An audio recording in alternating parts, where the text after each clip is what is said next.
ரூ. 300 நான் வந்து ஒரு வருஷத்தில் வந்து பார்த்தீங்கன்னா கிட்டத்தட்ட 3000லேருந்து 4000 அடிஷ்னலாக சம்பாரிச்சிருப்பேன் without taking any risk, without doing any extra.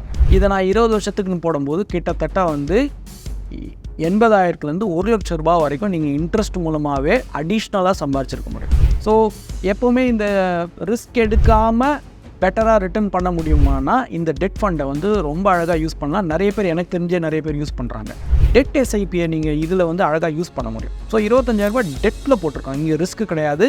எவ்வளோ நாள் இருக்கோ அத்தனை நாளைக்கு உங்களுக்கு இன்ட்ரெஸ்ட் கிடைக்கும். ஸோ இதை நீங்கள் வந்து மாதம் 25,000 வருஷத்துக்கு 3 லட்ச ரூபாய் ஆகிடும். இப்போ வந்து நீங்கள் ஸ்கூல் ஃபீஸ் கட்டணும்.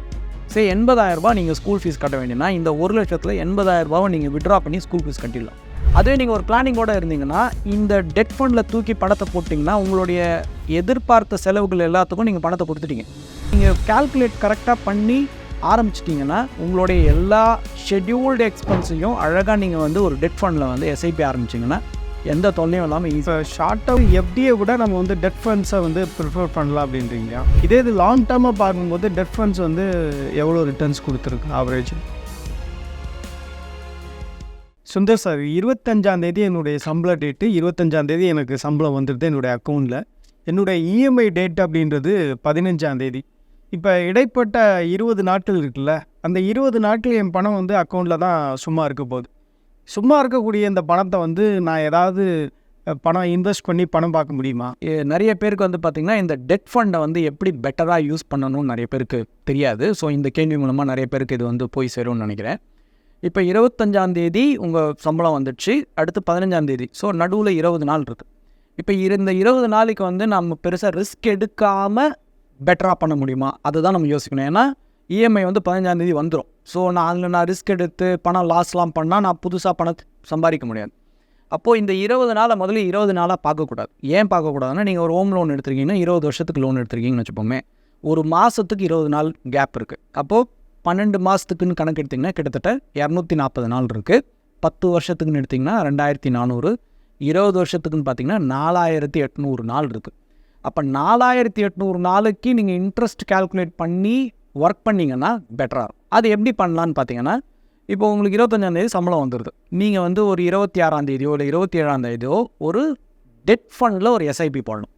ஸோ இப்போ 50,000 உங்களோட இஎம்ஐன்னு வச்சுப்போமே. ஸோ ஆட்டோமேட்டிக்காக உங்கள் அக்கௌண்ட்டுக்கு வந்து விழுந்தவொடனே 26 27 உங்கள் அக்கௌண்ட்டில் வந்து டெபிட் ஆகி அது வந்து பார்த்திங்கன்னா டெட் ஃபண்டில் இன்வெஸ்ட் ஆகிடுது. டெட் ஃபண்டை பொறுத்த வரைக்கும் பார்த்திங்கன்னா எவ்ரிடே இன்ட்ரெஸ்ட் உண்டு. ஓகே, அந்த எவ்ரிடே இன்ட்ரெஸ்ட் வந்து பார்த்திங்கன்னா இன்றைக்கி கரண்ட் ஆவரேஜ் வந்து பார்த்திங்கன்னா ஆல்மோஸ்ட் 7% கிட்ட கிடைக்குது. 6லேருந்து 7%ன்னு வச்சுப்போம். இப்போ இந்த 7% அடுத்த ஒரு இது வருஷத்துக்கு. ஸோ அப்போ 20 நாளைக்கு கணக்கு போட்டிங்கன்னா உங்களுடைய 50,000 வந்து பார்த்திங்கன்னா கிட்டத்தட்ட 200லேருந்து 220 அப்ராக்சிமேட் 200 வச்சுப்போம் ரவுண்டாக. 200 உங்களுக்கு வந்து இந்த மாதத்துக்கு அடிஷ்னலாக கிடைக்கும். இப்போ இதையே நீங்கள் வந்து அக்கௌண்ட்லேயே வச்சுருந்தீங்கன்னா உங்களுக்கு வந்து 80லேருந்து 100 தான் கிடைக்கும். அப்போ இந்த அடிஷ்னல் 100லேருந்து 150 நீங்கள் வந்து டெட் ஃபண்டுக்கு மூவ் பண்ணலாம். நான் முன்னாடியே சொன்ன மாதிரி இந்த 100-150 நான் வந்து இவ்வளோ பெரிய இது பண்ணணுமா அப்படின்னா இங்கே உங்களுக்கு பெரிய வேலையே கிடையாது. முதல்ல இந்த கான்செப்டை புரிஞ்சுட்டு இங்கே ஒரு எஸ்ஐபியை போட போகிறீங்க, இங்கே ஒரு எஸ்டபிள்யூபியை போட போகிறீங்க. 15ஆம் நான் 12ஆம் அந்த மாதிரி நான் எஸ்டபிள்யூபி போட்டேன்னா ஆட்டோமேட்டிக்காக வந்து என் பணம் இஎம்ஐக்கு முன்னாடி வந்துடும். அப்போது 200-300 நான் வந்து ஒரு வருஷத்தில் வந்து பார்த்திங்கன்னா கிட்டத்தட்ட 3000லேருந்து 4000 அடிஷ்னலாக சம்பாரிச்சிருப்பேன் without taking any risk, without doing any extra. இதை நான் 20 வருஷத்துக்குன்னு போடும்போது கிட்டத்தட்ட வந்து 80,000லேருந்து ரூ. 1,00,000 வரைக்கும் நீங்கள் இன்ட்ரெஸ்ட் மூலமாகவே அடிஷ்னலாக சம்பாரிச்சிருக்க முடியும். ஸோ எப்போவுமே இந்த ரிஸ்க் எடுக்காமல் பெட்டராக ரிட்டர்ன் பண்ண முடியுமானா இந்த டெட் ஃபண்டை வந்து ரொம்ப அழகாக யூஸ் பண்ணலாம். நிறைய பேர் எனக்கு தெரிஞ்ச நிறைய பேர் யூஸ் பண்ணுறாங்க. கரெக்டாக அதை வந்து மூவ் பண்ணிவிட்டு கரெக்டாக எஸ்டபிள்யூபி பண்ணி வெளியே எடுத்துருவாங்க. இந்த மெத்தடை வந்து இஎம்ஐக்கு மட்டும் யூஸ் பண்ணாமல் எனக்கு வந்து ஒரு மந்த்லி சேலரியாக ஒரு 4 lakhs இல்லை 5 lakhs வருது அப்படின்னா நான் எஸ்ஐபியாக போட்டு எஸ்டபிள்யூபி மெத்தடில் நான் வந்து அதை வித்ட்ரா பண்ணேன்னா கூட அந்த இடைப்பட்ட நாட்களில் அந்த பணம் இருக்கிறதுனால எனக்கு பெரிய ஒரு இன்ட்ரெஸ்ட் கிடைக்கிறது கூட வாய்ப்பு இருக்கு இல்லையா? கண்டிப்பாக நீங்கள் சொன்னது 100% ரைட். முதல்ல வந்து பார்த்திங்கன்னா இதை இன்னும் பெட்டராக கூட யூஸ் பண்ணலாம். இப்போது இஎம்ஐனா உங்களுக்கு வந்து 20 நாள் தான் கேப். இப்போ சில நேரம் என்ன ஆகும்னா ஸ்கூல் ஃபீஸ்னு வச்சுப்போமே. இப்போ ஸ்கூல் ஃபீஸ் வந்து ஜென்ரலாக வருஷத்துக்கு ஒரு வாட்டி தான் வந்து எல்லோரும் கட்டுறோம். பட் ஆனால் ஸ்கூல் ஃபீஸுக்கான பணத்தை வந்து பார்த்திங்கன்னா சில பேர் வந்து முன்னாடியே சேர்த்து வச்சுருப்பாங்க. இப்போ அதை கூட நீங்கள் வந்து ஒரு டெட் ஃபண்டில் பார்க் பண்ணி வைக்கலாம். இப்போ ஒரு இன்சூரன்ஸ் கார் வச்சுருக்கீங்க, காருக்கு வந்து இன்சூரன்ஸ் கட்டணும். இல்லை நீங்கள் வந்து டேர்ம் இன்சூரன்ஸ் வச்சுருக்கீங்க, அதுக்கு ஒரு இன்சூரன்ஸ் ப்ரீமியம் கட்டணும். இந்த மாதிரி எல்லா செலவுகளுமே வந்து மாத செலவுகளாக இருக்காது. ஓகே, சில இதெல்லாம் வந்து பார்த்திங்கன்னா 3 மாதத்துக்கு ஒரு வாட்டி செலவாக இருக்கும், சிலது வந்து பார்த்திங்கன்னா 1 வருஷத்துக்கு ஒரு செலவாக இருக்கும், அண்டு வருஷத்துக்கு ஒரு வாட்டி நீங்கள் ட்ரிப்பு போகிறதுக்காக இருக்கும். இந்த மாதிரி நீங்கள் கால்குலேட் பண்ணி சேமிக்கிறவராக இருந்தீங்கன்னா இதெல்லாம் வந்து பார்த்திங்கன்னா ஒரு வருஷத்துக்கு உங்களுக்கு ஆவரேஜாக வந்து 2-3 லட்ச ரூபா இந்த மாதிரி செலவு வருதுன்னு வச்சுக்கோங்க. டிஃப்ரெண்ட் பாயிண்ட்ஸ் வருதுன்னா அதை நீங்கள் வந்து எஸ்ஐபியில் போட்டுகிட்டே வந்துடலாம். இப்போ 2.5 லட்ச ரூபா தேவைப்படுது, 3 லட்ச ரூபா தேவைப்படுதுன்னு வச்சுக்கோங்களேன்.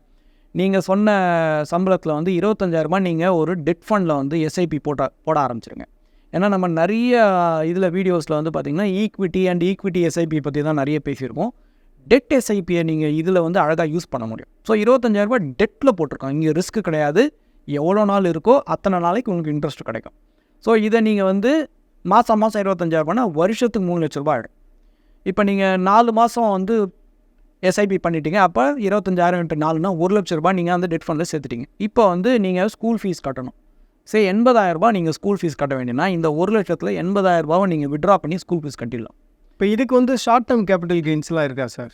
ஷார்ட் டேர்ம் கேபிட்டல் கெயின் உண்டு. இது வந்து பார்த்திங்கன்னா நீங்கள் இன்ட்ரெஸ்ட் இன்கமாக நீங்கள் இப்போ நீங்கள் சேவிங்ஸ் அக்கௌண்ட்டில் பணம் வச்சுருந்தா என்ன டேக்ஸ் கட்டுவீங்களோ அதே டேக்ஸ் தான் இருக்கும். எஃப்டியில் பணம் வச்சு என்ன கட்டுவீங்களோ அதே தான். ஸோ அதனால் டாக்ஸேஷனில் எந்த ஒரு வித்தியாசமும் கிடையாது. இது மோர் ஆஃப் ஃப்ளெக்சிபிலிட்டி. செகண்ட் வந்து பார்த்திங்கன்னா ரிஸ்க் ஃப்ரீ. ஸோ இப்போ நான் 4 மாதம் கழித்து நான் பணத்தை விட்ரா பண்ணேன்னா எனக்கு எந்த பெனல்ட்டியும் கிடையாது. நீங்கள் வந்து சேவிங்ஸ் அக்கௌண்ட் மாதிரி இதை யூஸ் பண்ணலாம், ஆனால் உங்களுக்கு இன்ட்ரெஸ்ட் வந்து எஃப்டி ஈக்குவலண்ட்டாக கிடைக்கும். ஸோ அதை தான் நீங்கள் வந்து புரிஞ்சுக்கணும். சார், இப்போ டேர்ம் இன்சூரன்ஸ் வந்து இயர்லி ப்ரீமியமாக ஒருத்தர் பே பண்ணுறாருன்னு வச்சுக்கோங்களேன். அவர் வந்து நவம்பர் மந்த்தோ இல்லை டிசம்பர் மந்த்தோ அவருடைய சேலரிக்காக வெயிட் பண்ணி அதை பே பண்ணுற மாதிரி இருக்கும். ஸோ இப்போ நீங்கள் சொல்கிற டெட் ஃபண்ட் அப்படின்றது ரொம்ப ஈஸியாக இருக்குது. அவர் வந்து ஃபினான்ஷியல் இயர் பிகினிங்லேயே வந்து அவர் கால்குலேட் பண்ணிட்டாரு, இந்த இவ்வளோ அமௌண்ட்டை நான் வந்து டெட் ஃபண்டில் போட்டேன்னா எவ்ரி மந்த்து டிசம்பர் மந்த்து இந்த இவ்வளோ இருக்கும், ஸோ இப்போ நான் அதில் இன்வெஸ்ட் பண்ணலாம் அப்படின்ற மாதிரி ஒரு பிளானிங்கோடு பண்ணார் அப்படின்னா இன்னும் ஈஸியாக அவர் வந்து அதை கட்டுறதுக்கான வாய்ப்பு இருக்கு இல்லையா? கண்டிப்பாக, ரொம்ப சிம்பிள். நீங்கள் சொன்ன மாதிரி என்னோடய வருஷ பிகினிங்கில், அது ஜனவரியாக இருக்கலாம் இல்லை ஏப்ரலாக இருக்கலாம், எதுவான உங்கள் எந்த சைக்கிளோ அதை எடுத்துகிட்டு அடுத்த 12 மாதத்துக்கு எனக்கு என்னென்ன செலவுகள் இருக்குதுன்னு தெரிஞ்ச செலவுகளெல்லாம் நீங்கள் எழுதிட்டிங்கனாலே போதும். எழுதிட்டிங்கன்னா அதோடைய டோட்டல் 3 லட்ச ரூபா வருதுன்னா இந்த 3 லட்ச ரூபாவை நீங்கள் சொன்ன மாதிரி நிறையா பேர் வந்து பார்த்திங்கன்னா டேர்ம் இன்சூரன்ஸ் ப்ரீமியம் கட்டணும்னா அந்த நேரம் அக்கௌண்ட்டில் பணம் இருக்காது, ஒன்று ஏதாவது அடிச்சு பிடிச்சி பண்ணுவாங்க, இல்லை யார்கிட்ட கடன் வாங்கி பே பண்ணுவாங்க. ஸ்கூல் ஃபீஸ் வரும்போதும் வந்து அந்த மாதம் எங்கேருந்து ஃபீஸை கட்டணும்னு தெரியாமல் இருக்கும். ஆனால் இதெல்லாம் வரப்போகுதுன்னு எல்லாருக்குமே தெரியும். ஆனால் நான் ப்ரிப்பேர்டாக இல்லாதனால, ஒரு பிளானிங் இல்லாதனால என்ன ஆகுதுன்னா, எப்போவுமே வந்து பார்த்திங்கன்னா பணம் எக்ஸ்ட்ராவாக இருந்ததுன்னா அதை நான் செலவு பண்ணிடுவேன் ஜென்ரலாக. அதே நீங்கள் ஒரு பிளானிங்கோடு இருந்தீங்கன்னா இந்த டெட் ஃபண்டில் தூக்கி பணத்தை போட்டிங்கன்னா உங்களுடைய எதிர்பார்த்த செலவுகள் எல்லாத்துக்கும் நீங்கள் பணத்தை கொடுத்துட்டீங்க. ஆட்டோமேட்டிக்காக அது பாட்டு மாதம் போகுது. தேவைக்கு வரும்போது இப்போ நீங்கள் சொன்ன நவம்பரில் எனக்கு இன்சூரன்ஸ் ப்ரீமியம்னா நவம்பருக்குள்ளே நான் அதை விட்ரா பண்ணி ப்ரீமியம் கட்டிடலாம். இந்த எஸ்ஐபி பாட்டு போயிட்டே இருக்கும். அப்போ என்ன ஆகுனா நீங்கள் எடுத்தாலும் அது அடுத்த மாதம் ஃபுல்லாகிட்டே இருக்கும். அப்புறம் மார்ச் ஏப்ரலில் வந்து ஸ்கூல் ஃபீஸ் கட்டணும், அப்போ நீங்கள் பணத்தை நீங்கள் கால்குலேட் கரெக்டாக பண்ணி ஆரம்பிச்சிட்டிங்கன்னா உங்களுடைய எல்லா ஷெட்யூல்டு எக்ஸ்பென்ஸையும் அழகாக நீங்கள் வந்து ஒரு டெட் ஃபண்டில் வந்து எஸ்ஐபி ஆரம்பிச்சிங்கன்னா எந்த தொல்லையும் இல்லாமல் ஈஸியாக. ஷார்ட் டேர்ம் கோல்ஸுக்கு வந்து எஃப்டியை கூட நம்ம வந்து டெட் ஃபண்ட்ஸை வந்து ப்ரிஃபர் பண்ணலாம் அப்படின்றீங்களா? கண்டிப்பாக. ஏன்னா அதான் இது வந்து not from a return point of view. எஃப்டிக்கு ஈக்குவலண்ட்டாக ரிஸ்க் வந்து பார்த்திங்கன்னா 0வாக இருக்கும், மீனிங் ஆர் ஈக்குவலாக இருக்கும். அடுத்தது ஃப்ளெக்சிபிலிட்டி. ஸோ எஃப்டிக்கும் ஆர்டிக்கும் வந்து பார்த்திங்கன்னா இந்த அளவுக்கு ஃப்ளெக்சிபிலிட்டி கிடையாது. நீங்கள் வந்து மினிமம் அமௌண்ட் இவ்வளோ தான் போட்டாகணும்னு அப்படி கிடையாது. ப்ளஸ் நீங்கள் ஃபுல்லாக விட்ரா பண்ணலாம், அடுத்த மாதம் எஸ்ஐபி ஆட்டோமேட்டிக்காக போகும். இது ஆல்மோஸ்ட் சேவிங்ஸ் அக்கௌண்ட் மாதிரி, but with a return equal to FD மாதிரி. சார், இப்போ இஎம்ஐக்கு ஒரு டெக்னிக் சொன்னீங்க, அதே மாதிரி வேறு ஏதாவது டெக்னிக்ஸ் இருக்கா? அதாவது டெட் ஃபண்ட்ஸை வச்சு நம்ம ப்ளே பண்ணுற மாதிரி? இப்போ நான் சொன்ன மாதிரி உங்களுடைய ஷெட்யூல்டு எக்ஸ்பென்ஸ் எல்லாத்துக்கும் நீங்கள் அதை யூஸ் பண்ணலாம். இது இல்லாமல் எமர்ஜென்சி ஃபண்டுக்கும் நீங்கள் வந்து பார்த்திங்கன்னா, அதாவது எல்லாமே வந்து தெரிஞ்ச விஷயத்துக்கு மட்டும் நம்ம சேர்க்க முடியாது. முதல்ல தெரிஞ்ச விஷயத்துக்கு கண்டிப்பாக சேர்த்தாகணும். ஏதாவது எதிர்பாராத விஷயங்கள் நடந்தால், இப்போ எனக்கு வேலை திடீர்னு ஒரு போகுது, ஆர் எனக்கு சம்பளம் கட் ஆகுது, இப்போ இதெல்லாம் வந்து பார்த்திங்கன்னா எனக்கு முன்னாடியே தெரியாது, அன்றைக்கி தான் தெரியும். இல்லை யாருக்கோ வீட்டில் உடம்பு சரியில்லாமல் போகுது, அப்போ அந்த தேவைகளுக்கெல்லாமும் வந்து பார்த்திங்கன்னா நீங்கள் வந்து ஒரு தொகையை வந்து அதை தான் எமர்ஜென்சின்னு சொல்லுவோம். இதெல்லாம் scheduled expenses, short term scheduled expense, இன்னொன்று எமர்ஜென்சி. சில பேர் இதை ரெண்டுத்தையும் வந்து சரியாக புரிஞ்சுக்க மாட்டாங்க. எமர்ஜென்சி அஃப்கோர்ஸ் பணம் இருந்ததுன்னா ஓகே, இதுக்கு பதிலாக அதை யூஸ் பண்ணிக்கலாம். பட் நீங்கள் எமர்ஜென்சிக்காகவும் டெட் ஃபண்டை வந்து யூஸ் பண்ணலாம். இப்போ வந்து நீங்கள் ஷெட்யூல்டு எக்ஸ்பென்ஸ் 3 லட்ச ரூபா வருது, சரியா?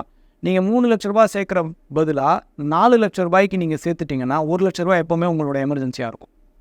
ஸோ இந்த பிளானிங்கை நீங்கள் ஒரு வாட்டி கரெக்டாக பண்ணிட்டீங்கன்னு வச்சுக்கோங்களேன், ஒரு வருஷம் நீங்கள் சரியாக பண்ணிட்டீங்கன்னா உங்களுக்கு எப்போவுமே ₹1,00,000 எமர்ஜென்சி இருக்குன்ற மைண்ட் இருந்ததுனாலே நீங்கள் ரொம்ப பீஸ்ஃபுல்லாக இருக்கும். அஃப்கோர்ஸ் 1,00,000 போதுமா போதாதான்றது அது ஒரு தனி கேல்குலேஷன்.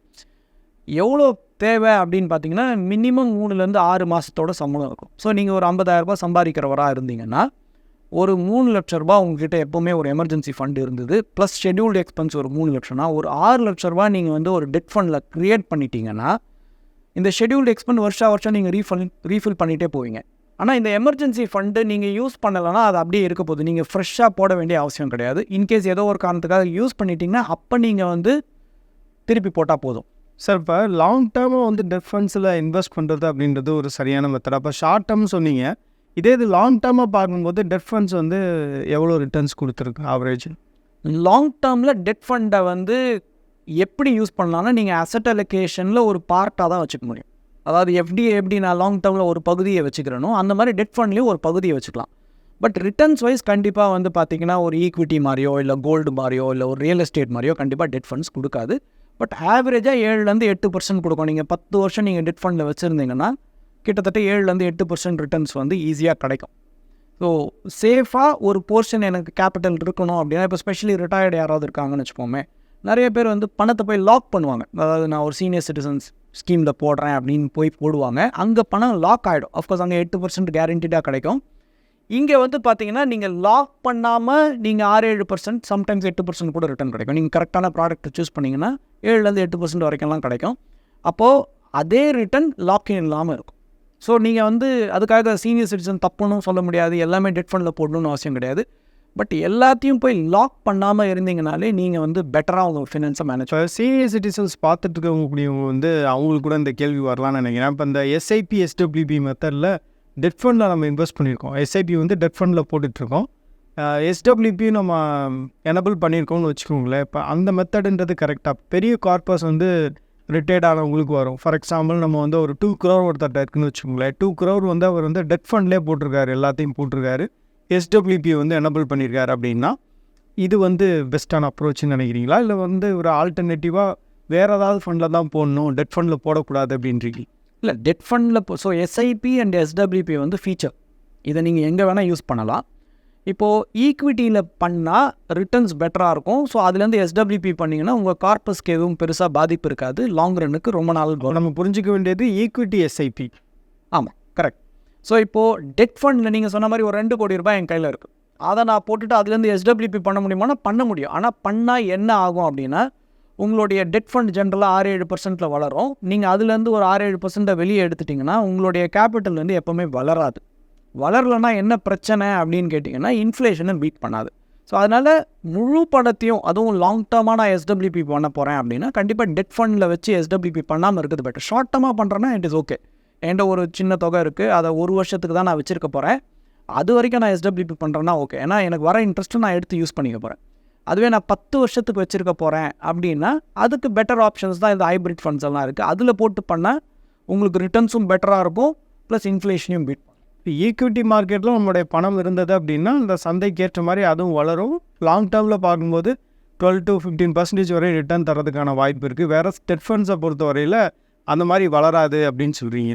கரெக்ட். ஸோ டெட் ஃபண்டை பொறுத்த வரைக்கும் சேஃபாக இருக்கும், 6-7% அப்படின்னு மைண்டில் வச்சுக்கலாம். ஈக்விட்டியை பொறுத்த வரைக்கும் லாங் டேர்மில் தான் வந்து பணம் வளரும். ரிட்டர்ன்ஸ் வந்து நீங்கள் சொன்ன மாதிரி 12-15% ஈஸியாக கிடைக்கும். Thank you sir. தேங்க்யூ. மேலும் ஈடி தமிழ் சேனல்ல வரப்போகும் பிசினஸ் மற்றும் அது ரிலேட்டடான வீடியோவை பார்க்க உடனே கீழே இருக்க சப்ஸ்கிரைப் பட்டனை கிளிக் பண்ணுங்க.